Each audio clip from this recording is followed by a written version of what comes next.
মশলার মধ্যে আদা অন্যতম। আদা যে শুধু আমাদের মশলা হিসেবে ব্যবহৃত হয়, আসলে তা না। এটা আমাদের বিভিন্ন নিত্য প্রয়োজনীয় স্বাস্থ্যের উপকারের ব্যবহার হয়ে আসছে। যেমন খাদ্যে হজম শক্তি বৃদ্ধি, পেট ফাঁপা, আর্থ্রাইটিস, মাইগ্রেন, হার্টের বিভিন্ন সমস্যা, এগুলোতে আদা প্রতিনিয়ত ব্যবহার হয়ে আসছে।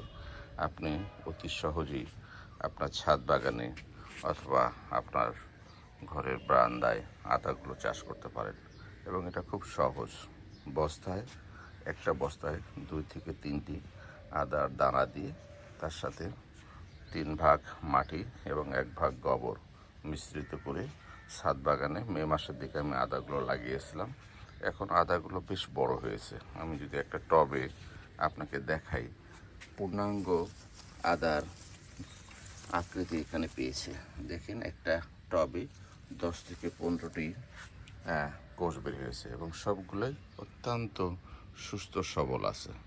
খুব বেশি পরিশ্রমের প্রয়োজন হয় না, জাস্ট পানি নিষ্কাশন, পরিমতো পানি দেওয়া, এটাই হচ্ছে আদা চাষের অত্যন্ত। তেমন রোগ বালাই বা পোকামাকড়ের কোনো উপদ্রব নাই আদাতে এবং প্রতিটা খুব সহজেই আবাদ করা যায়।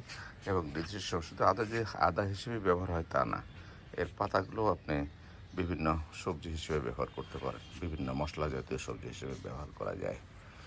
ধন্যবাদ।